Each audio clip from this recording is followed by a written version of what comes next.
저희 제가 1년 동안 쫄라서 좋은 거 맞아요. 예, 어렵게 모신 원장님이시고요. 제가 검증하는 분이라서 아마 들어보시면 왜 원원장님 왜 그렇게 졸랐는지 또 왜 그렇게 부탁을 드렸는지 아마 들으시면 알 거예요. 그거 판단해 보셨으면 좋겠습니다. 자, 지금부터 오스틴 원장님이 영어 수업이나 영어 공부법에 대해서 좀 설명해 드리고 궁금한 거 있거나 있으시면 거침없이 질문하십시오. 네, 그러면 자리를 마련하겠습니다. 인사 나누십시오. 예, 포트가 지금 죄송합니다. 이래요, 머리가 깜빡거려요.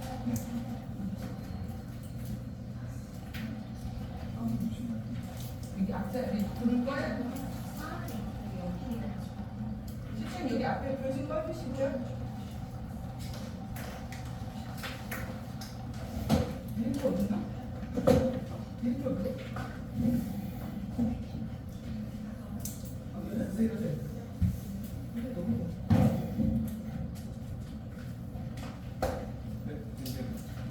좋으신 것 같습니다. 인사드리겠습니다. 네, 지금 현재 대치동과 강남 일대에서 고등학교 3학년 위주로 수업을 하고 있는 오스틴입니다. 만나서 반갑습니다. 이 공간에는 제가 19년도 겨울인 것 같아요. 그때 오픈할 때 처음 왔었고 이런 자리로 다시 오게 되었으면 그때는 항상 오고요.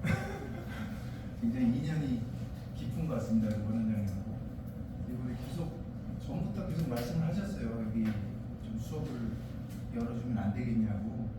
근데 제가 거기 뭐가 있느냐 여쭤보니까 아직 등급은 없는데 점점점 이러면서 와서 좀 한번 수업을 해주면 좋겠다. 영어가 좀 마땅치 않다 아이들이 그렇게 얘기를 좀 해주셨고 그게 이제 인연이 돼서 오늘까지 이어진 게 된 것 같습니다. 지금 방학이라서 사실은 서울 쪽에는 수업이 좀 많아요. 이제 수능이 다가오고 있어서 그 수업을 좀 깔아야 되는데 향남에 이번에 좀 마음을 먹고 중등부 과정 아이들한테 특강 형식으로라도 수업을 오픈해보자 해서 마음이 같아서 이렇게 제가 오게 됐습니다. 지금 날씨도 더운데 이렇게 나와주셔서 감사드리고요. 오늘 뭔가 좀 좋은 정보도 좀 얻으시고 그 다음에 판단하시는데 뭔가 나중에 도움이 되실 만한 것들도 좀 가지고 가시면 좋을 것 같습니다. 네, 설명 시작하겠습니다.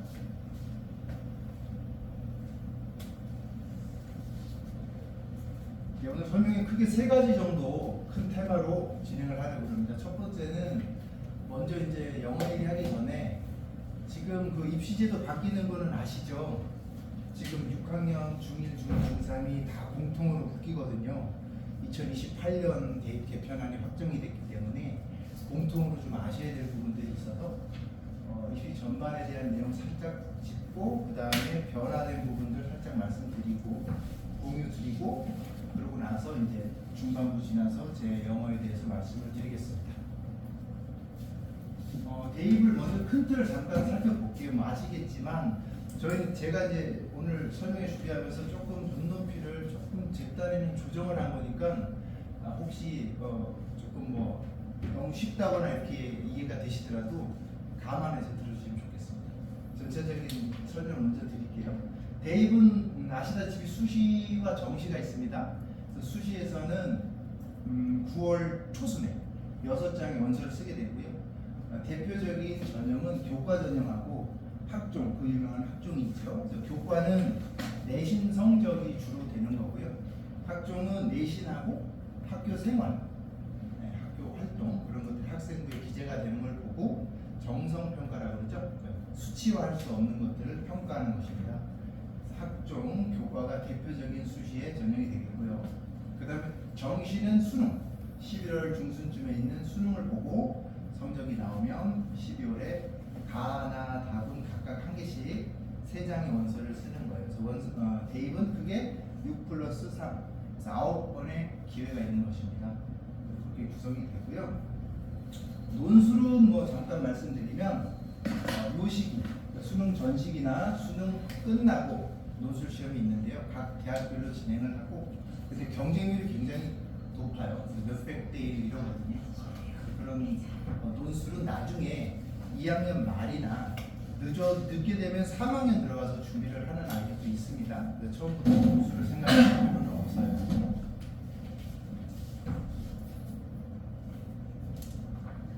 수지 이제 교과 학종 전형에서 보통 교과 전형 같은 경우에는 수능 최저를 겁니다. 일반적으로.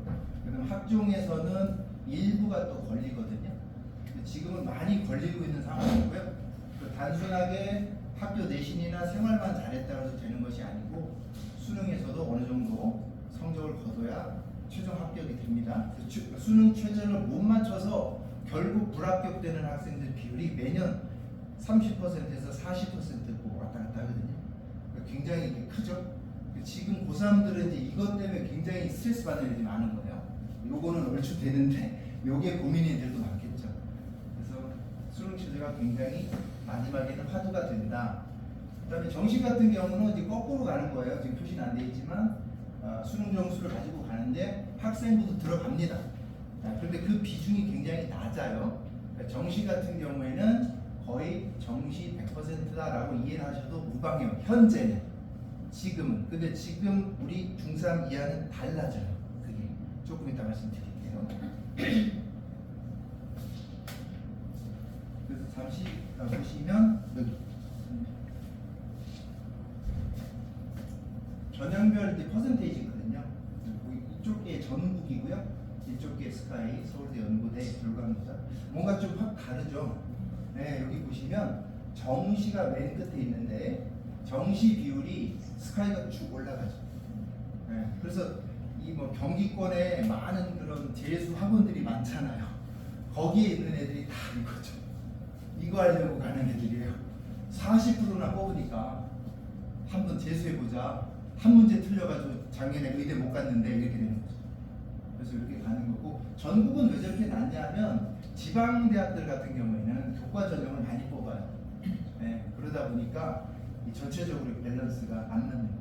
근데 어머니들은 아무래도 이제 이쪽보다는 이쪽에 관심이 많으시겠죠. 그리고 수도권 전형, 이제 수도권 전체를 보면 아까는 40이었는데 32죠. 그래도 여전히 좀 정시가 세죠. 현재는 지금 이런 상황이어서 뭐 재수생도 많아지고 N수생이 어쩌니 그런 얘기가 나오는 이유가 이것 때문이다라는 걸 좀 크게 이해해 주시면 좋을 것 같아요. 학종도 좀 다르죠. 저쪽은 조금 낮은데 여기 좀 올라가죠. 이거는 왜 그러냐면 잠깐만 생각을 해보시면 대학 입장에서는 아이들 뽑을 때 학교 성적만 가지고 뽑기는 좀 그런 거예요. 학교마다 다르니까. 그러니까 뭔가를 걸고 싶은 거예요. 장치를. 그러니까 학종으로 한번 거르고 수능 처지로 한번 걸고 아니면 정시로 많이 뽑고 이렇게 되는 거죠. 좀 더 신빙성 있는 쪽으로 가는 거예요. 대학 입장에서는. 네, 그래서 이런 그래프가 발생하는 거다 이렇게 이해하시면 되겠습니다. 지금까지 이제 전체적인 대입 환경을 살펴봤고요. 지금부터 이제 여기 있는 학생들과 학부모님들이 이제 반드시 알아야 되는 변화되는 내용입니다. 그 말도 많고 탈도 많았던 이제 대입안이 확정이 됐어요. 크게 세 가지 정도로 정리할 수 있겠습니다. 고교 학점제하고 그 다음에는 내신 9등급. 기존의 9등급은 많이 들어보셨죠? 그게 이제 5등급이 되고요. 조금 헐거워지는 거죠. 많이. 그 다음에 통합형 수능. 수능이 다 공통 수학이 됩니다. 지금은 뭐 이과하면 수학을 뭐 미적분을 하네, 뭐 기하를 하네 이러잖아요. 다 똑같습니다. 이게 가장 큰 변화는 3번이에요. 1, 2번은 사실은 말씀드리겠지만은 그렇게 막 신경을 많이 쓰셔야 되는 부분은 아니에요. 근데 3번은 조금 많은 변화가 있는 파트입니다. 그 전에 이제 잠깐 이건 어머니들 아버님 보신 것 같은데 이게 뭔가 좀 그림을 그려드리기 위해서 전체적인 지금 중3 아이들이 학령 인구가 43만이에요. 근데 얘네들이 주요 7개 대학, 그러니까 서연고, 서성한, 이. 그게 줄여 부르는 거 아시죠? 그래서 서울대, 연고대, 서강대, 성균관대, 한양대, 이대. 이렇게가 이제 주요 7개 대학이고요. 조금 확장해서 보면 뭐 중앙대, 외대 이런 거 쭉 넣으면 한 15개 대학쯤까지 가요. 숙명여대까지 들어가요. 그래서 상위권 7개 대학 기준이 지금 현재 정원이 23,000명입니다. 그런데 거기에 플러스 요즘 말 많은 의대 증원. 그래서 올해 벌써 이제 늘어가지고 3,500명 됐죠. 2,000 이렇게 생각하면 굉장히 큰 거죠. 삼성에서 매년 2,000을 뽑았어 신입생을. 그런데 갑자기 3,500명을 뽑는 거예요. 네, 엄청난 폭증이죠. 네, 그렇게 말이 많은 거죠.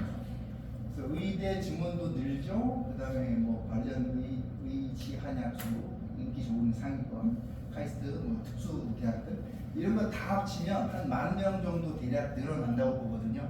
그럼 전체 33,000 정도가 좀 소위 말하는 좀 좋은 학교에 간다. 그럼 퍼센테이지 보시면 10%면 43,000이니까 뭐 대략 9% 조금 안 될 것 같아요. 네.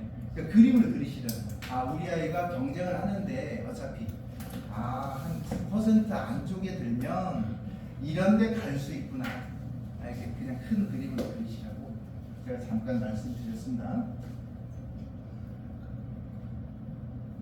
그리고 의대 증원 잠깐 말씀드리면요. 저게 이제 이런 거예요. 어떤 바구니 안에 맨날 똑같은 양을 담았던 거예요. 기존에는 아주 좋은 바구니에. 그러니까 여기 들어가고 싶어서 이만큼 많은 사람들이 거기 들어가고 싶어 한 거예요. 근데 이 바구니가 커진 거예요 지금. 이렇게. 그러니까 여기 있던 사람들이 막 기대감에 불타오르는 거죠. 그리고 기존에 여기 없었던 그 밑에 있던 아이들도 나도 한번 여기 가볼까? 이렇게 되는 상황이에요 지금. 쉽게 말씀드리면 그런 상황인데, 결론적으로 말씀드리면 의대 증원이 되어도 기존의 의대를 갈 만한 아이들 있죠. 그러다 가다가 떨어질 애들, 그런 애들이 좀 담긴다 이렇게 보시면 되는 거죠. 그래서 뭐 아예 안 됐는데 정원이 늘었으니까 나도 한번 가볼까? 이거는 사실 냉정하게 말씀드리면 조금 쉽지는 않아요. 아무리 늘어도 기존에 트라이 했던 애들이 많잖아요. 그 중에서 좀 더 간다 이렇게 보시면 되고, 그 밑에 이제 있는 애들은 좀 욕심은 낼 수 있겠죠 자기도. 그렇지만 여전히 쉽지는 않다. 그 다음 지방, 여기서 우수한 학생들 같은 경우에는 지방에서 지금 증원이 많이 됐거든요. 서울은 거의 안 됐어요. 이건 좀 어떻게 보면 기회죠. 그 지방에서 6년 이상 학교 다니고 그러면 그 지역 의대에 가는데 굉장히 어드밴티지가 있는 거예요. 그래서 지방에서 상위권 애들은 의대 노려볼 만하죠. 욕심을 내볼 만한 거예요. 그냥 러프하게 말씀드리면 상위 한 5% 안에 든다. 그러면 욕심을 내볼 만하죠.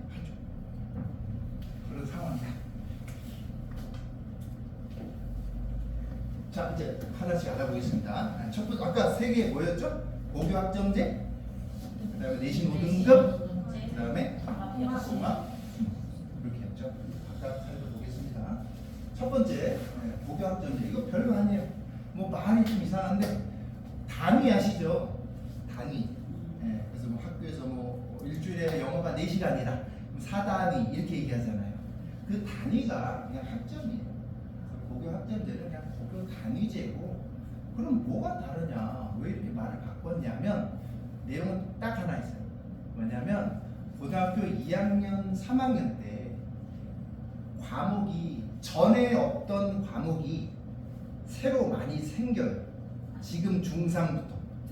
지금 중3이 내년에 학교 가면 그때부터 과목이 생기는 거예요. 정확히 말씀드리면 고2 때부터 2026년도부터 전에 없던 과목들이 학교마다 우후죽순으로 생긴다는 거예요. 고2, 3 때. 그러면 아이들이 선택하는 거예요. 기존에는 뭐 물화생지 뭐 이런 거밖에 없잖아요.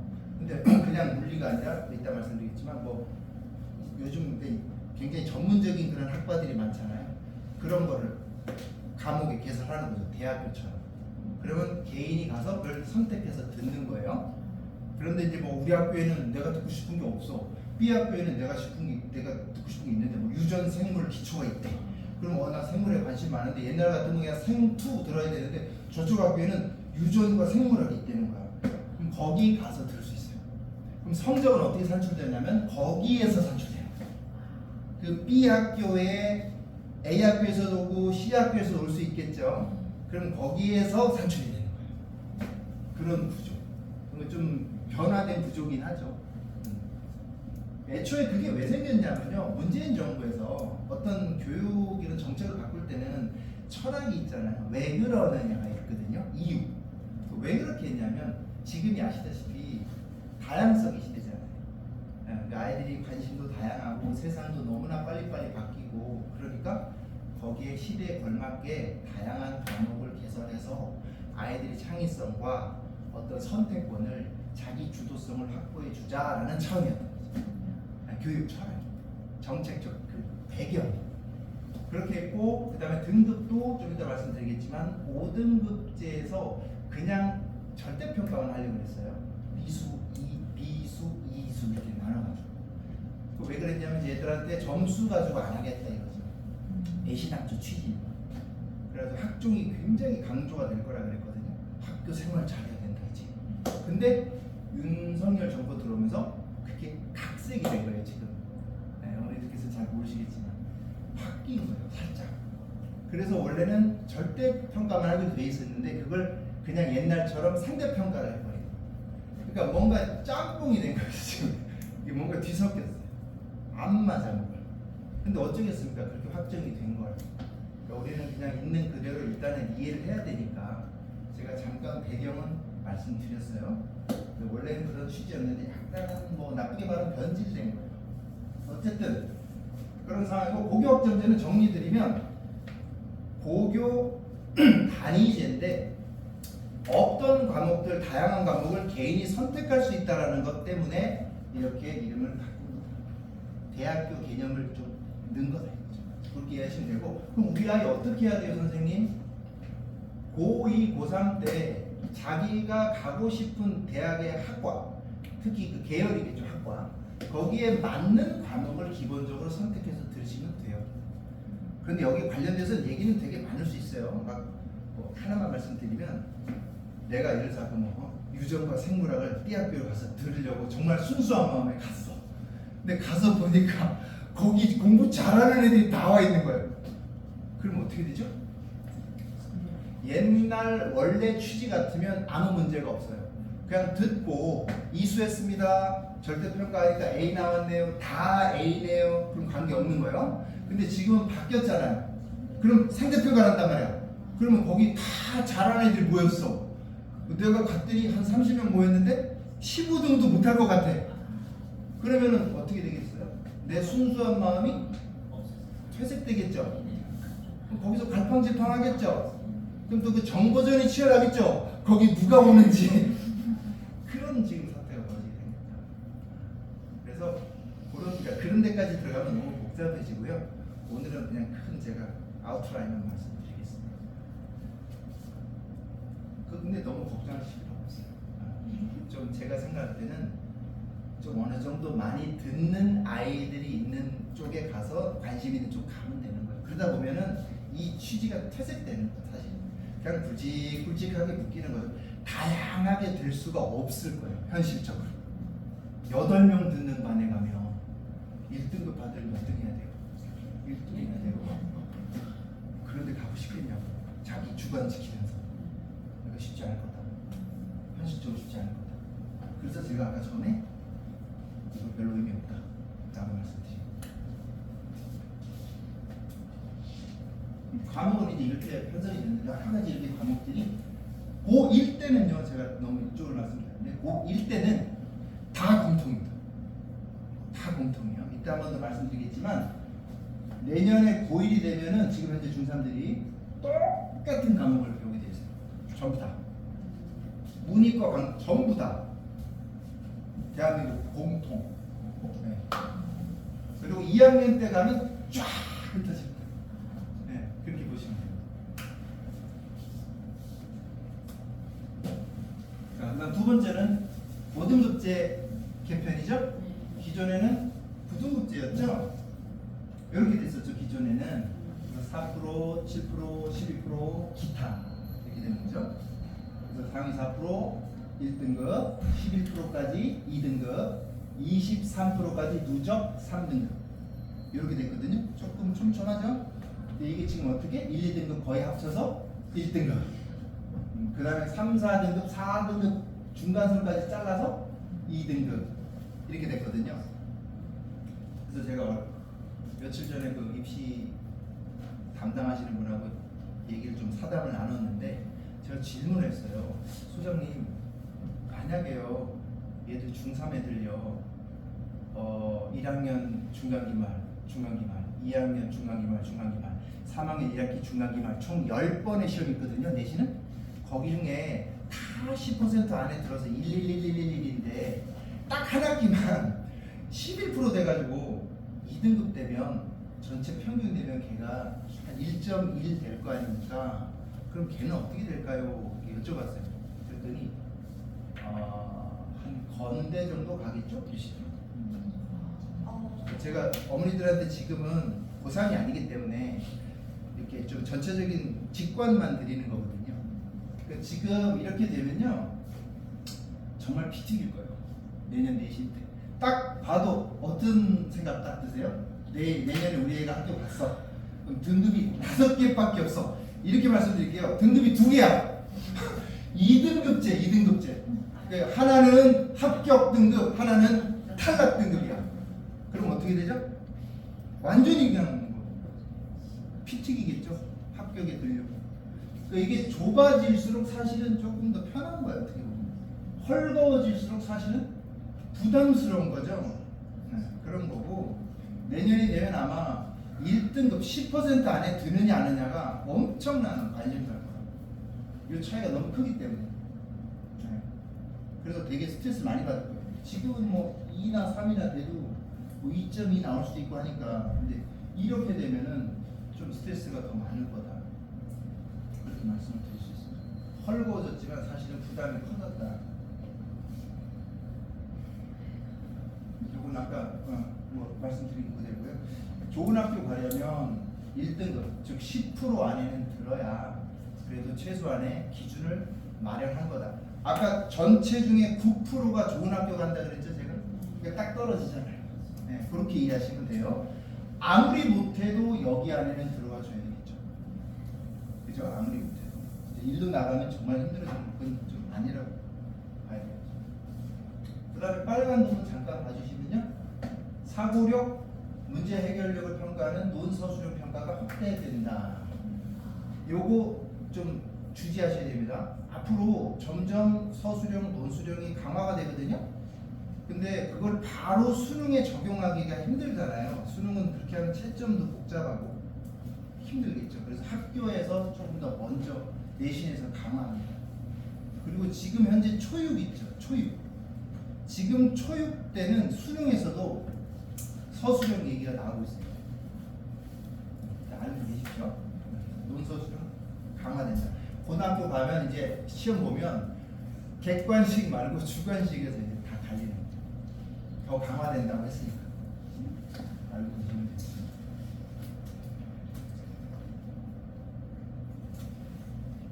자, 그럼 세 번째 마지막 가장 중요한 거라고 말씀드렸죠?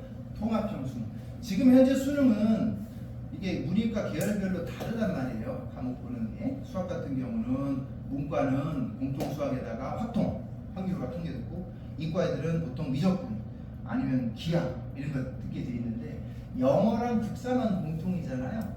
국어도 다르죠. 언매 듣는 애도 있고 화작 듣는 애도 다른데 지금 중3부터는 전부 다 공통입니다.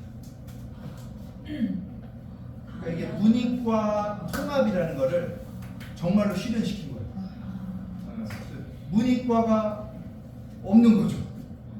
그냥 다 같은 계열인 거예요. 쉽게 말씀드리면. 그래서 지금 중3들이 내년에 학교를 가면 1학년 때 모든 과목을 공통 과목을 외우고 그 내용을 토대로 3년 뒤에 수능에서 똑같은 시험을 보게 돼요.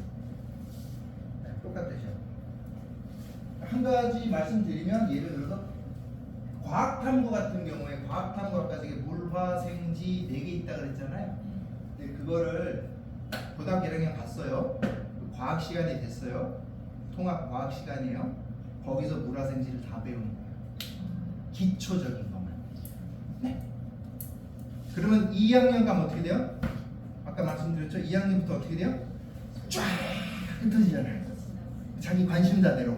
어떤 애는 물리 쪽 과목을 택할 것이고 어떤 애는 생물 쪽 과목을 택할 것이고 그쵸? 그렇게 되는 거고요. 그러면 수능에서는 어떻게 나오냐? 이 사회과학 영역에서 고1 때 공부한 내용 위주로 나온다고 돼 있어요. 엄청나게 중요한 거예요. 고1이. 그러니까 내년에 학교 가잖아요. 정말 공부 열심히 해야 되는 거예요. 고1 때 배운 내용을 기반으로 수능까지 낸다고 했어요. 그러니까 그게 엄청나게 중요해요. 내신 플러스 수능이 되는 거죠. 고1 때. 저는 요점을 강조합니다. 그러니까 오늘 어머님들 쭉 말씀드리셨는데 뭐가 집에 갈 때 가져가셔야 될 게 있잖아요. 3가지 변화가 있다. 이거 가져가시고 내신이 부담이 세진다. 헐거워져서 이런 개념 가져가시고 9% 정도 안에 들어야 좋은 학교 간다.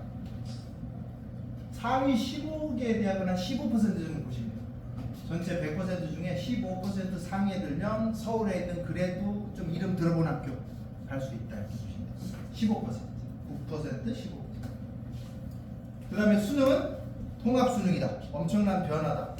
똑같은 시험을 본다. 그리고 범위도 충격적이다. 고1 때 배운 게 기반으로 나온다더라. 그럼 언제가 제일 중요한 거예요? 고1이에요. 내신도 고1 게 그대로 다 들어가죠? 내신은요 다 똑같이 들어갑니다. 그러니까 고등학교 1학년 2학기, 2학년 2학기, 3학년은 1학기까지잖아요. 수시 기준 5개로 하거든요. 그러면 20%씩 들어가요. 그럼 1학년 특히 40%겠죠. 근데 실질적으로는 40% 더 돼요. 실질 반영 비율은. 왜? 3학년 쪽으로 가면 반영되는 과목이 줄어요. 그러니까 실제로는 고1 때 게 되게 중요한 거예요. 이걸 명확하게 하셔야 돼요. 입시를 나중에 하려고 그러면 안 되는 거예요. 힘든 거예요. 이따 제가 영어 말씀드리면서도 말씀드리겠지만 조금 미리 해주셔야 돼요. 선행의 개념이 아니에요. 저는 선행이라는 말을 되게 싫어해요. 심화라는 말은 좋아요. 선행 개념이 아니고 조금 미리 가줄 필요가 있어요. 조금 미리. 우리가 뭐 할 때 준비하라 그러잖아요. 잔소리 하실 때도 너 좀 미리미리 해. 맨날 지각하고 그러냐고. 그 미리미리 그걸 말씀드립니다. 무슨 선행 얘기 아니에요. 지금 중3들부터는 명확하게 인식을 해야 돼요. 그리고 중학교 때 내용도 교육부 지침에 따르면 70%까지 관련시키겠다고는 했어요. 근데 저는 그건 조금 의심해요. 그건 현실적으로 좀 쉽지 않을 거예요. 중학교 내용 한 70% 반영시키고 고1 때 내용 30% 섞어서 낸다고 했는데 시험은 섞어서 내고요. 그러니까 과학 시험이면 생물, 물리, 화학이 섞여 나오는 문제예요. 처음 보는 문제가 나올 거예요. 이제. 근데 미리 예상 문제가 나오겠죠. 고2 때부터. 네. 그렇게 되는 거고. 근데 중학교 때 내용을 위주로 낼 수는 없을 겁니다. 고1 때 내용이 좀 추측이 되겠죠. 아무래도. 그렇게 보시면 되고 지금 중3들은 긴장해야 된다. 지금도 준비 잘해야 된다. 내년이 너무 중요하다. 그리고 일기잖아요. 실험 대상이잖아요. 뭐 바뀔 때마다 제 일기가 가장 힘들잖아요. 네. 중3들은 조금 더 얼러트 됐으면 좋겠어요. 조금 더 고등학교 뭔데? 이러면 좀 곤란한 거죠.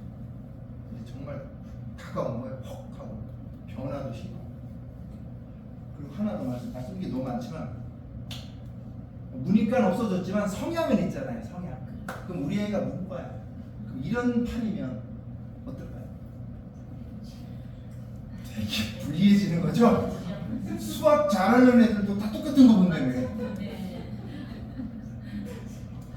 그것도 생각하셔야죠. 생각할 때 되게 많았죠. 아예 나눠놓으면 그냥 얘네들끼리 경쟁하면 되는데 괜히 다 섞어놓으니까 수학 잘하는 애들도 똑같은 거 본다는 거 아니에요. 기하도 안 보고 비족분도 원만 보고 참 힘든 거죠. 네. 그것도 아시면 좋습니다. 참. 그래서 기존에 제가 아까 정시 그래프 보셨죠? 막 40%, 32% 된 거. 근데 그게 조금 이제 조정이 될 수도 있어요. 왜냐면 이제는 자 보세요. 등급이 헐거워졌죠. 그럼 대학교에서는 그걸 믿을까요? 더 안 믿겠죠. 그러면 막 17등급제 이런 거 있겠죠. 네. 근데 5등급밖에 안 되는 거야. 근데 거기 고를 만한 애들은 사실 1, 2밖에 없고 좋은 학교 기준에서는 1밖에 없어요. 근데 1등급도 0.2% 1등급이 있고 턱걸이야 9.9% 1등급도 있잖아요. 어떻게 알 수 있죠? 그리고 지금은 표준 편차가 딸려가지만 이제 표준 편차 제공 안 하거든요. 완전 블라인드 되거든요. 그러니까 가늠을 못해요. 이 학교가 어느 정도 수준인지를. 그럼 학교 입장에서 대학교 입장에서 굉장히 난감하겠죠. 그럼 정시 같은 거 걸 때도 이제는 그러면 학생부 거는 거예요. 학생부 보겠다. 1등급은 몇 점, 2등급은 몇 점. 그거 세게 들어가는 거예요. 장치를 더 거는 거죠. 그 다음에 교과는 말할 것도 없죠. 그럼 교과 전형 수시 아까 2개 있었죠. 네. 교과랑 학종. 그럼 걔는 수능 최저 걸죠? 어떻게 걸까요? 엄청 세게 거는 거죠. 지금은 4합 8 이러던 걸 4합 7로 갈 거고 3합 뭐 5가 3합 4가 될 수 있는 거고 더 짜게. 내신 못 믿겠다 이거죠. 그렇게 흘러간다. 그건 거의 확실합니다. 그러니까 지금은 학교 시험만 잘 보면 교과 전형으로 갈 수 있어? 곤란하다. 그 다음에 어차피 내신은 흥망이야. 이제 정시 파이터로 거듭나겠어. 안 됩니다. 그러니까 참 이게 적어놨지만 세 가지잖아요. 내신, 학교 시험, 수능, 그다음 비교과 활동 있죠? 학생부 적히는 거, 세트 적히는 건데 제가 이건 좀 작게 적어놨어요. 여기 의미가 있는 거예요, 언니들. 그러면 고등학교 1학년 때부터 어떻게 입시를 준비해야 되냐? 학교 생활도 그럼 열심히 해야 되나요, 선생님? 이거 세 마리 토끼를 다 관리해야 되나요? 다 하면 좋겠죠. 근데 너무 힘들죠. 그러면 조금 약간 전략적으로 2+1 이렇게 할 수도 있잖아요. 3 하면 좋긴 하겠지만 그러면 저는 얘를 조금 힘을 빼라고 말씀드리죠. 수능의 중요성이 되게 커져요. 수능. 그리고 학생 그리고 지금 무전공 자유전공이라고 들어보셨죠? 자유전공. 그러니까 뭐 학과를 안 쓰고 일단 쓰는 거죠. 거기 무전공 전형이 굉장히 확대되고 있거든요. 지금 무전공 전형이. 그럼 영문과 정원이 예를 들어서 영문과 정원이 50명인데 무전공 전형의 학교가 커지면 의대 정원은 추가되는 거잖아요. 얹어지는 건데 얘는 빼가는 거예요. 이 50명 정원에서 15명을 무전공으로 빼가는 거라고. 그러면은 무전공 전형이 커지면은 학종 같은 걸로 판단하기가 애매하겠죠. 우리가 학종이라는 게 뭐냐면 전공 적합성이거든요. 내가 대학교에 영문과에 갈 거예요. 그래서 고등학교 때부터 원서도 많이 읽었고요. 뭐도 읽었고요. 독후감도 냈고요. 그거거든요. 근데 무전공 전형을 확대해. 그럼 그게 무슨 의미가 있냐는 거죠. 그 활동이. 네. 근데 또 그걸 없애지는 못하거든요. 구체적으로. 학종이 있으니까. 그러니까 제가 생각할 때는 이게 막 강화되지는 않을 거다. 그냥 약간 형식적인 지금 무전공 전형이 매우 확대되고 있거든요. 애들이 대학교 가면 많이 그만둬요. 요즘 애들이 이탈자가 좀 많아요. 단수생 그런 거 들어보셨죠? 그래서 대학에서 여러 가지 강구책을 마련하는 것 중에 그게 하나예요. 그래서 무전공 들어와서 너가 하고 싶은 거 해. 이렇게 그냥 점수 맞춰가지고 이과인데 뭐 이렇게 하다가 나 문과로 갈래. 전형에 교사 지원해가지고 문과 쪽으로 갔어요. 그래서 뭐 역사과리들 들어갔어. 근데 가서 수업 들으니까 도저히 못 듣겠는 학교 안 다니네. 재수할래요. 이런 게 굉장히 많아요. 특히 상위권에서. 그러니까 대학교들에서 그런 장치를 이제 마련하는 건데 어쨌든 저 세 가지 중에는 그런 까닭으로 내신의 중요성은 뭐 더 이상 말씀드릴 필요가 없는 것 같고요. 촘촘함이 느슨해졌기 때문에 더더욱 윗자리를 차지해야 된다. 그 다음에 수능 무조건 서브로 깔 거다. 이렇게 되는 거죠. 요거는 조금은 약화될 것 같아요. 스트레스 제가 좀 줄여드리는 거예요. 학교 생활에 너무 올인하지 말라는 거야. 공부가 중요하다. 쉽게 말씀드리면 그냥 시험이. 학업 부담은 전부 다 더 올라간다고 봐야 되겠습니다. 애들 스트레스는. 이제 두 가지 말씀드렸죠? 제가 처음에 세 가지 말씀드린다 그랬죠? 첫 번째는 전반적인 대학 입시 흐름. 그다음 두 번째는 지금 중3 이하 바뀐 대입 개편한 지식 공유. 두 번째까지 왔고요. 드디어 이제 세 번째 제 전공이죠. 영어. 영어 어떻게 할 건가? 영어는 뭐 문이과 있을 때부터 다 공통 과목이고 누구나 다 해야 되는 똑같은 시험이죠. 네, 그 말씀을 드릴 거고 짧은 쇼츠. 요즘은 다 쇼츠더라고요.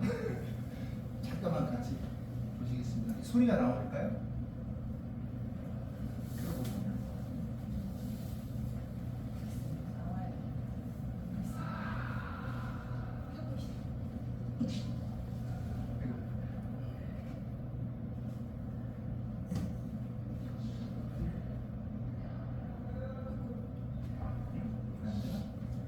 네, 맞나요? 제가 영상 연결이 안 돼도 나오게끔 해놨는데 안 나오는 거고요. 아 짧은 내용인데 제가 그대로 재연을 하겠습니다. 서울대학교 이병민 영어교육학과 현직 교수님께서 이렇게 말씀하셨습니다. 아이들이요 어렸을 때 영어를 하면 잘하죠. 그런데요 그게 재밌는 게 빨리 노출이 되면 빨리 잊어버려요. 그러니까 어른들은 생각이라는 걸 하기 때문에 좀 덜 잊어버려요. 배우기가 힘들어서 그렇지. 근데 어렸을 때부터 배우면 뭐 미국 유학 갔다 왔네 영유를 다녀 그래도 금방 잊어버려요. 그리고 제가 평생 영어를 했잖아요. 영어라는 거는 한국에서 영어를 한다는 건요 평생 해야 돼요. 그리고 더 슬픈 거는요 평생을 해도요 내 언어가 되기가 정말 힘든 말이에요. 이렇게 말씀하셨어요.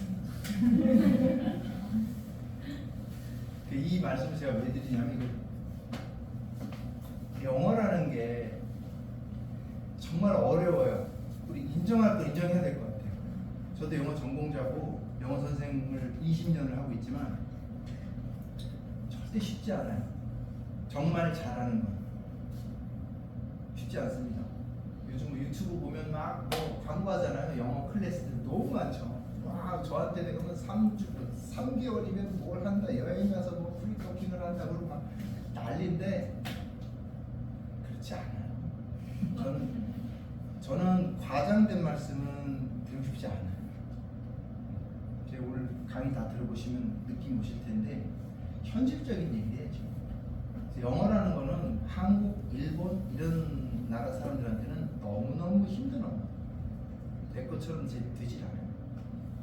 선생님 저 우리 옆집에 보니까 어떤 애 보니까 뭐 영국도 다니고 외국도 많이 갔다 오고 뭐 굉장히 영어를 막 노출하고 하니까 잘하던데 잘하죠 그렇게 하면.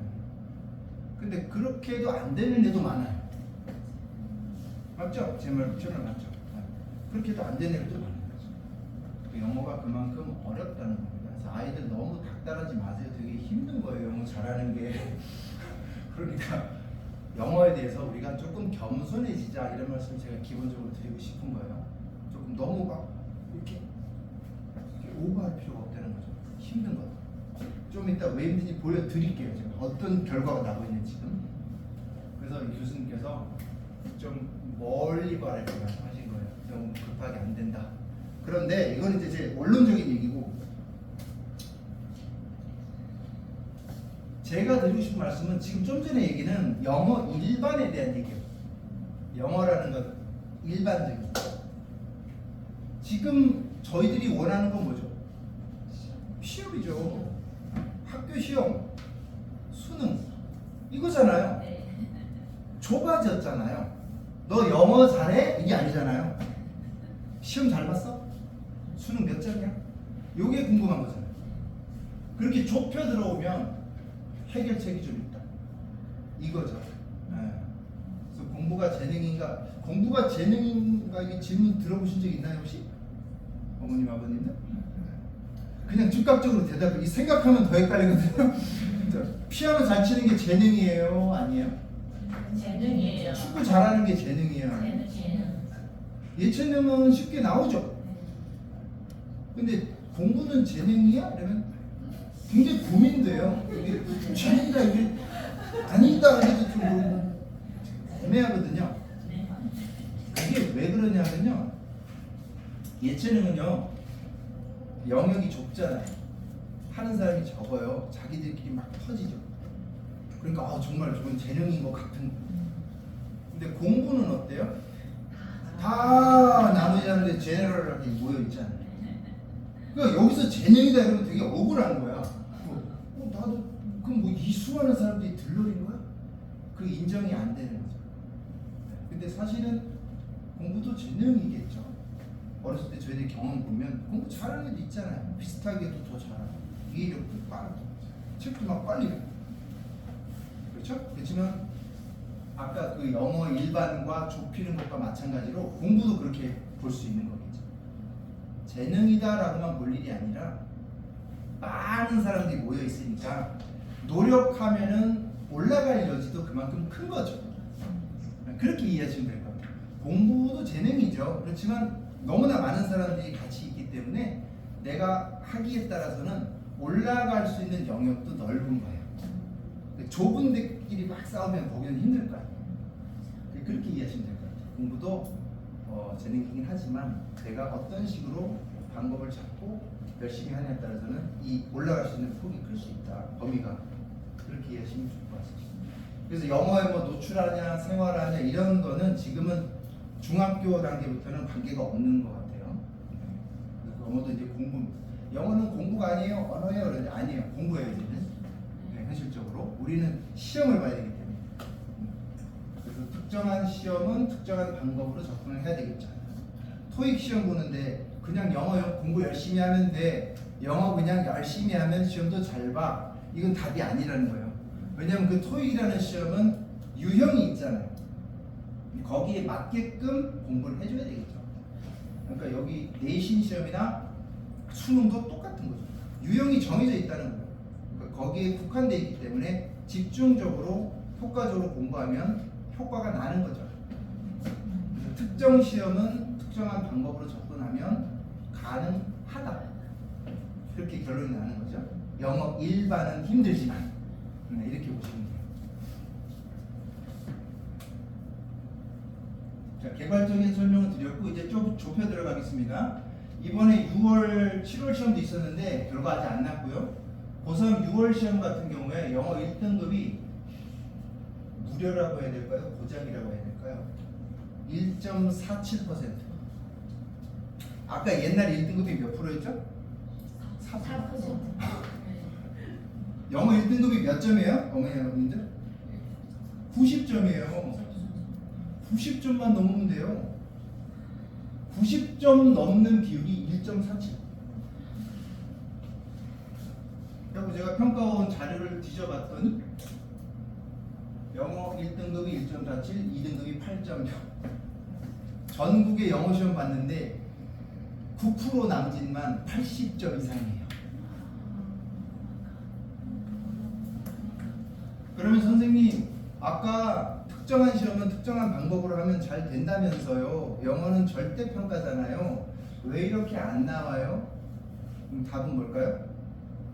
그만큼 어려워. 그 다음 아이들이 영어를 좀 소홀히 한다. 요즘 국어 수학이 좀 세잖아요. 그러니까 상대적으로 절대평가되는 이유로 영어에 대해서 조금 등한시하는 경향이 있어 왔어요. 누적된 거야. 근데 시험은 점점 어려워져요. 그 결과예요. 그렇지만 아까 그거는 똑같아요. 특정한 시험이기 때문에 특정한 방법으로 접근하는 게 맞고 지금 이 시기에는 그러면 결과는 나을 수도 있는 거예요. 정확하게 배워야 되겠죠. 현실은 지금 이렇게. 그러니까 수능에서는 요거보다는 조금 조정될 것 같아요. 이게 너무 심하죠.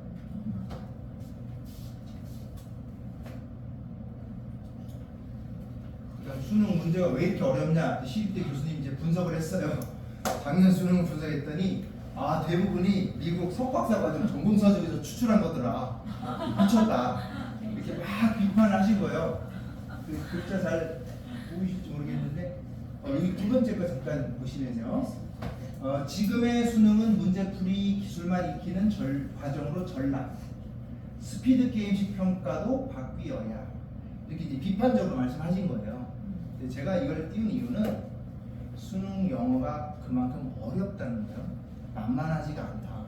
절대로. 근데 그럼 이런 비판이 다 맞냐? 저는 하나는 맞고 하나는 좀 틀리다고 생각해요. 지금 수능 문제풀이 기술만 익힌다? 그렇게 볼 수도 있겠지만 아니에요. 저렇게 평가 볼 수도 있습니다. 짧은 시간 내에 어려운 글을 추론해서 어떤 문제를 풀 수 있는 능력도 능력이에요. 네. 이 교수님은 너무 선생님처럼 말씀하시는 거예요. 네. 우리가 살아가면서 그렇잖아요. 능력을 볼 때 빨리 뭐 준비해와 자료 정리해. 그럼 빨리 봐가지고 요점 알고 막 보고서 제출해야 되잖아요. 그 능력 있어야 되는 거죠. 그러니까 이거는 나쁜 거 아니라고 봐요. 두 번째 스피드 이건 저 조금 공감. 시간 조금 더 줬으면 좋겠어요. 시간이 너무 부족하기. 네, 이건 조금 공감해요. 너무 시간이 빠듯하다 보니까 애들 공부가 왜곡이 되는 거죠. 조금 더 진짜 시험을 할 수 있는데 너무 시간이 없으니까 자꾸 날림이 되는 거예요.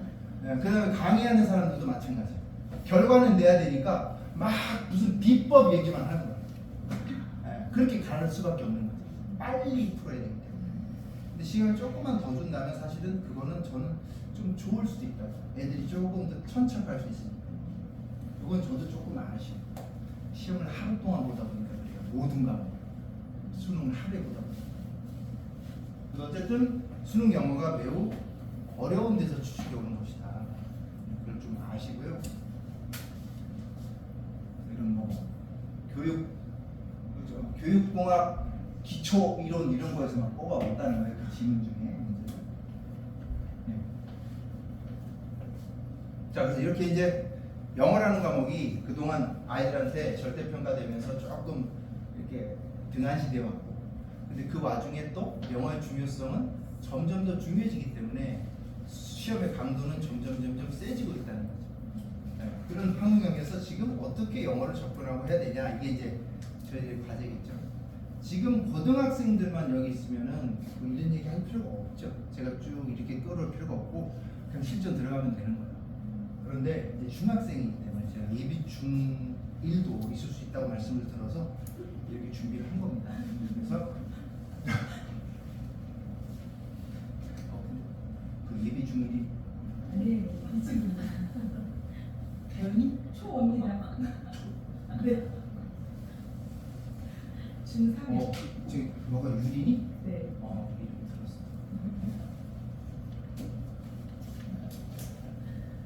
영어는 이제 6가지 정도로 이제 볼 수 있겠죠. 어휘, 듣기, 문법, 또 학교 시험 영작, 수능에는 안 나오지만, 그다음 문장에 대한 이해, 전체적인 글에 대한 이해, 이 정도 될 거예요, 그죠? 이런 것들이 이제 유기적으로 맞물려 돌아가면서 뭐 어휘를 좀 했더니 독해가 좀 될 수도 있고, 독해 좀 하다 보니까 왠지 뭔가 문법이 거꾸로 이해될 수도 있고, 뭐 왔다 갔다 하겠죠. 언어니까 뭐 이렇게 도식화될 수는 없지만 어쨌든 큰 덩어리는 이렇게 6가지 정도다라고 보실 수 있는 거고요. 저는 이제 개인적으로 제 수업에서는 이렇게 짝짓기 페어링을 시키는 거예요. 그래서 처음에 아이들이 이제 오면 기본적으로 어휘 듣기를 좀 이제 확인을 합니다. 듣기, 수능 듣기는요, 레벨로 말씀드리면 0에서 10이 있다고 말씀을 드리면은 수능 듣기는 레벨 한 3쯤 돼요. 그 다음에 문법 내용은 레벨 한 5, 6 정도로 보시면 되고, 독해가 레벨 한 8, 9 요 느낌으로 보시면 돼요. 그러니까 독해를 잘해야 되는 거죠, 결국은. 네. 그래서 이렇게 페어링 시켜서 좀 묶어서 수업을 하는 편이고요. 궁극적으로 잘해야 되는 건 얘겠죠. 학교 시험도요, 이게 중요하긴 한데 문법 영작 세트로 가거든요. 문법 따라하고 영작 따라하고 그러면 안 돼요. 영작 시험 어디서 낼까요? 학교에서? 아무거나 내나요? 학교 출제자가 어떤 데를 낼까요? 영작. 문법적인 장치가 들어가는 곳에 내는 거예요. 네, 그러니까 문법하고 영작은 세트예요. 같이 해요. 문장들은 말할 것도 없죠. 문장이 합쳐진 게 글이니까. 그래서 이렇게 3세트 정도를 묶어서 페어링해서 수업을 하는 편이고요. 그 다음에 이거는 좀 직관적인 그래프를 제가 좀 그려봤는데, 초등학교 때 다른 과목도 마찬가지인데, 초등학교 때 영어, 중학교 때 영어, 고등학교 때 영어의 그 체감 난이도랄까? 그게 아마 이런 느낌일 거예요. 초등학교 때는 뭐 그냥 좋아, 해피해요. 그냥 가는 거야. 뭐 누구 좀 잘하고 누구 좀 못해, 그냥 가. 그러다가 갑자기 중학교 되니까 살짝 들려. 막 등수도 나와. 좀 싸해. 고등학교 딱 갔더니 이게 상상할 수 없는 점수를 받아보는 거예요.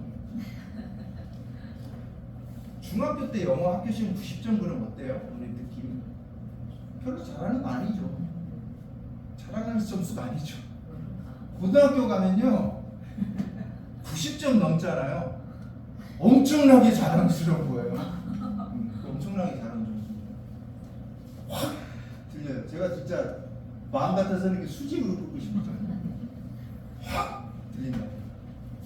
이상한 저거 이 극간의 차이가 너무 심해요. 저도 참 저게 답답한데 왜 저렇게 확확 꺾이는지.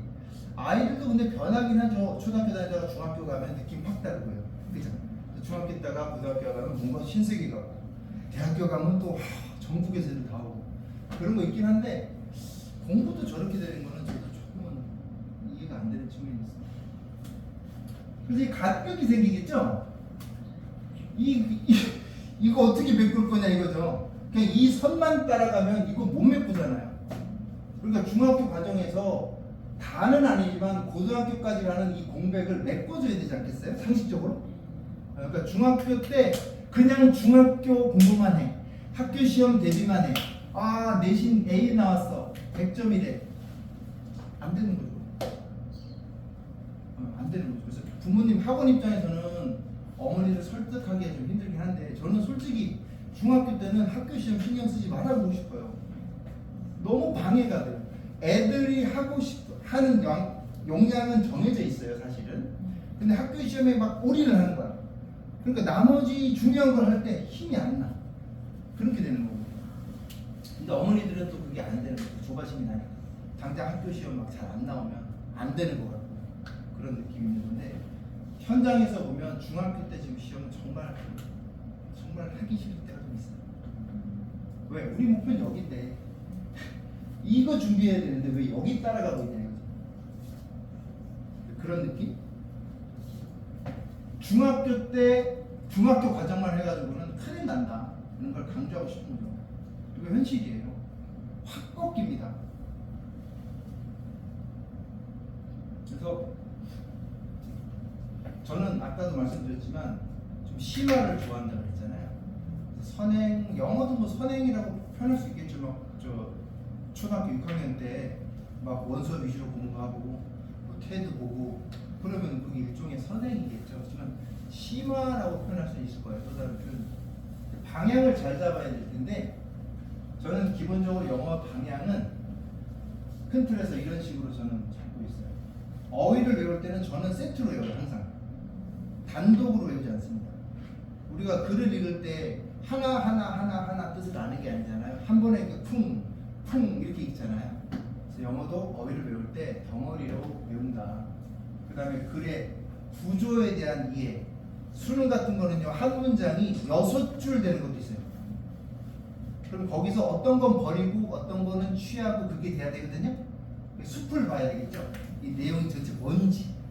그런 것들을 좀 위주로 가르쳐요. 너무 이제 세세한 것만 하진 않는다는 거죠. 수능 수업에서는. 그 다음에 유형별로 반복적으로 풀이하고, 유형별 풀이는 약한 부분을 도장 깨기 한다 그러거든요. 약한 부분만 계속 하는 거예요. 그러면 효과가 좀 나요. 이렇게 쫙 펼치는 거. 그런 식으로 수업. 제가 이제 고3 수업을 많이 하다 보니까 요거는 사실은 이제 중등부하고 딱 매칭되지는 않을 텐데, 좀 나중을 좀 생각하시라고 제가 좀 말씀드립니다. 그러니까 반복적으로는 이제 그래서 어휘 노트랑 문법 노트를 작성을 해야 돼요. 써야 됩니다. 내가 아는 문법 내용을 써야 돼요. 내 언어로. 그 다음 틀린 문제가 있으면 왜 틀렸는지 그 개념 갖고 와서 써야 돼요. 그래야지 그게 내게 돼요. 단단하게. 수능에 선생님 어법 문제 하나 나오던데요. 학교 내신에는 엄청 많이 나와요. 문법이. 네. 그래서 중학교 때 저는 문법은 완전히 끝장을 내요. 중학교 때 문법이 끝장나 있으면 고등학교 가서 되게 편해요. 계속 살만 붙이면 돼요. 계속. 근데 문법이 잘 안 돼 있으면요. 어휘도 조금 덜 돼 있어도 돼요. 근데 문법이 너무 안 돼 있으면 고등학교 가서 너무 힘들어요. 이 진도를 확 나갈 수가 없어요. 그래서 제가 중학교 애들을 만약에 담당을 하게 된다 그러면 문법부터 저는 완전히 박살을 내요. 문법은 자기가 다 정리할 줄 알아요. 또 관계대명사, 주격 관계대명사 설명에 쓸 줄 알아요. 예문도 자기가 이렇게 쓸 줄 알아요. 그 다음 이제 수능만 말씀드리면 제가 어법은 거의 도사거든요. 그래서 9+4 그거 하면 수능 29번 문제는 그냥 다 맞추게 해드릴 거예요. 걱정 안 하셔도 되고 수능은. 그 다음에 정답을 찾았으면 왜 그게 정답인지 근거 찾기 연습도 좀 해야 돼요. 논리적으로 그냥 읽어보니까 3번이네요. 맞았네. 끝. 이게 아니라 왜 3번이야? 그러면 설명도 할 줄 알아야 돼요. 왜 그러냐면 그런 훈련이 돼야 어려운 문제를 풀 수 있어요. 그런 거 안 하면 어려운 문제를 계속 어려워요. 그러니까 맞았다고 그냥 끝이 아니고 근거 찾기. 그 다음 스스로 요약해보기. 글을 자기의 언어로 애들 써보라고 그러면 되게 재밌어요. 해석은 했어. 근데 읽어보면 무슨 말인지 몰라. 그냥 이상한 기계가 해석한 것 같아. 이해가 안 된 거죠. 그래서 그냥 직독직해만 하면 안 되고 스스로 자기가 이해되는 언어로 쓸 줄 알아. 그 연습을 해요. 그러면 내가 모르는지 아는지를 알게 돼요. 내신 때 저는 고등학교 내신 들어가면요 한글 해석 쓰라 그래요. 한글 해석. 그 검사합니다. 근데 애들 그러면 써놓긴 왕창 써놨는데 하나도 해석 안 됐는데 써놓은 애들도 많아요. 해석은 다 되겠지? 아니요. 안 돼요. 속도는 서서히 붙여가면 돼요. 지금 중학교잖아요, 어머니. 너무 급하게는 생각하지 마세요. 중3부터는 고등부로 들어가야 돼요. 중3부터는 고등부가 들어가야 돼요, 무조건. 근데 중1, 2는 아까 제가 말씀드렸죠? 문법 위주로 해서 기초를 다져놔요. 어휘 외우는 방식도 바꿔야 돼요. 그런 걸 기초를 다지면 되니까 속도는 보게 되면 나중에 살이 붙어요. 훅훅. 근데 그게 안 돼 있으면 안 되는 거예요. 다른 과목도 해야 되고 정신이 없다. 그래서 지금 중1, 중2인 부모님들은 그나마 조금은 여유가 있다라고 보시고 너무 서두르지 마세요. 근데 중3이면 지금 중3이면 이제 조금 급해지는 거예요. 빨리빨리 이제 속성으로 넘어가요.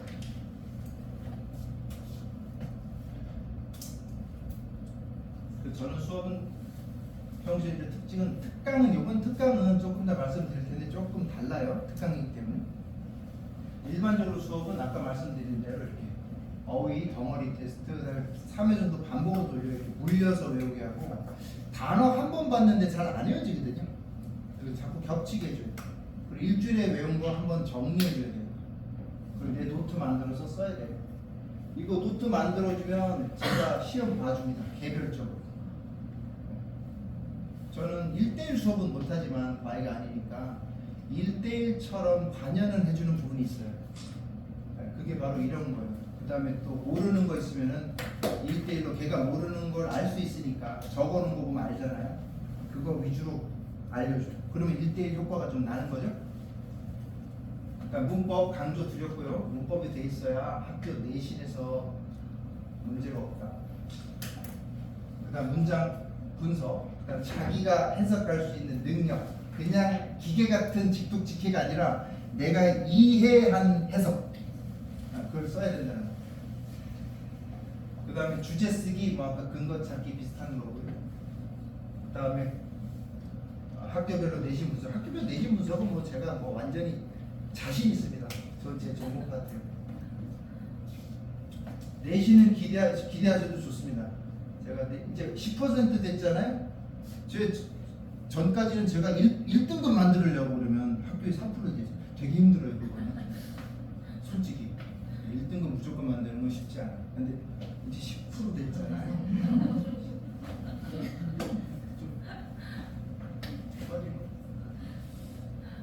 좋게 생각하면 그런 2등급이네 1등급이 되는 거니까. 그 다음에 수행평가 같은 거 있거나 뭐 비교과 있으면 제가 뭐 지금 대학원 과정이 있으니까 탐구 보고서나 이런 거는 뭐 확실히 도와줄 수가 있었는데 이건 뭐 아까 말씀드렸지만 그렇게 지금 강조하고 싶진 않더라고요. 그 다음 나머지 수업 태도, 과제, 테스트 결과, 개인 특이사항 같은 것들은 부모님들하고 제가 문자나 카톡으로 문서라도 보내드립니다. 언제든지 전화 주시면 상담은 가능한 것이고. 근데 제가 계속 상담자를 하면서 관리할 수는 없잖아요. 이렇게 궁금하시지 않게는 해드립니다. 주기적으로. 자, 이건 이제 실제로 이제 하는 것들을 몇 개 보여드려야 되겠죠. 그래서 문법 노트는 이제 이건 좀 잘하는 애예요. 처음부터 이렇게 못 씁니다, 애들. 좀 오해하시면 안 되고 조금 트레이닝이 필요해요. 그래서 문제 같은 거 자기가 풀고 거기 옆에다가 왜 그게 답인지를 살짝 쓰고 또 전혀 모르겠는 거는 좀 개념을 끌고 와서 이런 거 같은 경우는 좀 옆에다 다 쓴 거죠. 저런 식으로 정리를 해야 된다. 그래야 내게 된다. 그다음 문장 분석 예시는 요거는 이제 제가 자주 활용하는 건데 특히 이제 기초가 좀 안 돼 있는 애들 초중급 애들은 요거 데려다가 한 문장 한 문장씩 다 꼬개는 거예요. 이렇게 설명해 준 다음에 숙제로 백지를 내주는 거예요. 그럼 이렇게 해와요. 그럼 요거 하면 되게 효과가 좋아요. 애들이 빨리빨리 이해를 해요. 근데 이런 걸 할 때 고등학교 가서 문법 기초가 너무 없으면 이게 돼야 안 돼요? 안 된다는 거예요. 너무 느리다고. 그러니까 중학교 때 그걸 해 주셔야 된다는 거예요. 그 다음 이건 아까 말씀드린 어떤 글을 읽었을 때 여기 해석이 다 돼 있거든요. 그럼 이렇게만 읽으면요 다 아는 것 같아요. 대충 다 아는 것 같아. 뭐 이해되네. 모르는 단어 없는 것 같은데 무슨 말인지 대충 알겠어. 그래갖고 시험장 나면 어떻게 될까요? 그래서 여기 이 내용을 이해된 나의 언어로 요약하는 거예요. 기본적으로 이 공부가 반드시 돼야 돼요. 그래서 요것들을 세트로 묶어서 내가 정리를 또 할 줄 알아요. 지문별로 다 그렇게 정리를 하면 굉장히 좋다. 그렇게 말씀드리겠습니다. 그 다음에 이거는 이제 학교별 분석. 학교 시험 끝나면 제가 분석을 해서 이렇게 공유를 해드립니다. 이번에 시험은 어땠다, 어떤 특징이 있었다 이렇게 안내를 드려요. 그 다음에 이거 이제 잠깐 보시라고. 중학교 가서 점핑 확 된다 그랬죠. 고등학교 가면 중학교 시험지, 고등학교 시험지. 그러니까 공부 잘 안 되는 애들은 읽다가 다 풀지도 못해요. 국어도 마찬가지예요. 국어도 시험지 두꺼워요. 그러니까 너무 시간이 막. 그리고 학교별로 좀 다르긴 해요. 어떤 학교는 진짜 양식으로 되는 학교도 있고요. 어떤 학교는 그렇게 양은 많지 않은데 또 약간 뭔가 심화가 꽂혀 있는 학교도 있고 좀 다릅니다만 어쨌든 이렇게 급관 넘어갈 때 이 점핑 되는 게 엄청 크다. 근데 이것만 맨날 한다. 아까 선 따라만 가는 거죠. 이거 어떻게 할 거냐 갑자기. 고등학교 올라가잖아요. 3월부터. 너무 늦다는 거. 그다음에 고3 수능 수업할 때도 예를 들어서 빈칸 문제면 빈칸 문제가 어디서 나올까요? 아까 제가 문법 영작 같이 세트로 간다고 그랬죠? 빈칸 문제 어디다 낼까요? 출제자가? 아무데나 풀나요? 어디다 둘까요? 주제 아니면 굉장히 중요한 정보가 있는 거. 주제와 연관은 있겠죠? 주제문은 아니어도 중요한 곳에 뚫는 거예요. 빈칸. 그럼 빈칸 파트를 읽고 빈칸 파트를 먼저 읽고 그 다음에 문장을 다 뽑아요. 그러니까 제 수업의 하나의 방식을 소개하는 거예요. 다 뽑아서 그 문장 각각을 해석해 봐요. 그럼 거기서 이 빈칸 문장에 신호를 주는 애가 있을 수 있다는 거지. 네, 그게 이제 근거라는 거예요. 그러니까 하나의 방식입니다. 이거는 이걸로 다 된다가 아니라 그냥 글을 쭉 읽고 쭉 읽고 풀면요 어떻게 되냐면 헷갈려요. 헷갈린다. 근데 그렇게 쪼개서 공부를 한번 훈련을 돌려보면 기본적인 논리가 딱 있는 글은 금방 답을 알게 돼요. 그러니까 그런 것부터 훈련해야 된다는 얘기. 그래서 제가 근거 찾는다는 게 이런 거예요. 그래서 여기 근거를 찾았어? 그럼 정말 맞나? 확인해 보는 거죠. 그래서 텔레비전이 뭐 토픽 전달과 스토리 전달을 하는데 또한 뭐도 전달할까? 생각해봐요. 잠깐 생각해야 돼요. 제가 애들 수업할 때 많이 강조하거든요. 생각 좀 하라고. 텔레비전이 뉴스가 스토리 전달하고 토픽 전달하죠. 근데 뭐도 전달해? 그럼 생각을 좀 해봐야 될 거 아니에요. 뭐도 전달하죠? 재미를 전달하기도 하죠. 그다음 뭐 또 다른 어떤 시각적인 어떤 특수한 걸 전달할 수 있죠. 그러니까 뭔가가 이렇게 연상이 좀 돼줘야 돼. 그런 상황에서 아까 근거된 문장을 보면 그 안에 보니까 막 번쩍번쩍한 에디팅도 있고 막 플래시한 그런 프레젠테이션 스타일이 있다는 거죠. 뭔가 이렇게 발표하는 형식이 굉장히 좀 번쩍번쩍하다 이거잖아요. TV는 무슨 매체예요? 청각 매체입니까? 시각이잖아요. 그러니까 거기서 딱 그게 오는 거죠. 그럼 여기 빈칸에는 뭐가 들어가 있는? 텔레비전 뉴스는 토픽과 스토리도 잡지만 시각 매체니까 뭔가 이렇게 편집이라든가 눈에 확확 띄는 거 그런 쪽도 제공해 준다는 거죠. 그러니까 그런 걸 알 수가 있다. 근데 요즘 문제가 어려운 게 이 선택지도 어려워. 선택지가 점점점 어려워지고 있어. 그 선택지를 고르는 게 힘들어지고 있지만 이러한 문제 접근 방식은 똑같다. 그런 얘기죠. 그래서 그냥 쭉 읽고 이렇게 푸는 게 아니라는 거예요. 근거가 있어야 돼요. 평가원에서 문제를 낼 때는 나중에 시비 걸리면 안 되잖아요.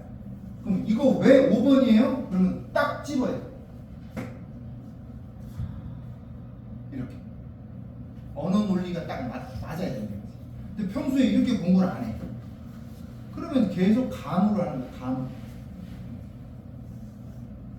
무슨 말인지 아시겠죠? 그래서 같은 공부를 하더라도 아까 제가 말씀드렸죠. 특정한 시험은 특정한 방식이 있을 것이다. 거기에 맞춰서 가는 게 지금 중3 이후는 맞다. 다른 과목도 해야 되잖아요. 언제 그 영어 일반을 하고 앉았냐고. 그러니까 이런 식으로 뭔가 초점을 맞춰서 가주는 게 맞다. 그 말씀을 제가 확인을 드리는 겁니다. 그 다음에 이제 이거는 특강. 특강은 이런 전반적인 영어를 다룰 수는 없고요. 제가 이번 특강은 어휘 외우는 거, 덩어리 외우는 거, 그 다음에 좀 중요한 문법상, 그 다음 관련된 영작하는 법, 그거 위주로 해요. 그러니까 뭐 좀 문법 영작 특강 이렇게 보셔도 돼요. 이번 연합 3주 특강은 길지도 않고 해서 뭔가를 많이 나눌 수는 없어서 그 정도 진행할 거고요. 학년별로 다 문법 영작 위주로 할 거고, 진단 테스트를 보고 학생 수준을 좀 확인하고 제가 결정을 해야 될 것 같아요. 그래서 나중에 진단 테스트 보면 결과도 공유할 거고요. 그다음에 최종 반편성을 말씀드릴 거예요. 네, 지금 말씀 다 드렸고요. 네, 예비 중에 네. 그래서 제가 아까 말씀드렸다시피 2019년 겨울에 처음 왔었는데 원원장님 등살에 이런 날이 드디어 온 것 같아요. 여름에 저도 향남에 어렵게 왔고 2년이 된 것 같으니까 언니들, 아버님 많이 도와주시면 좋은 인연이 돼서 발전할 수 있으면 좋겠습니다. 오늘 많이 봐주시고 잘 들어주셔서 감사합니다. 고맙습니다.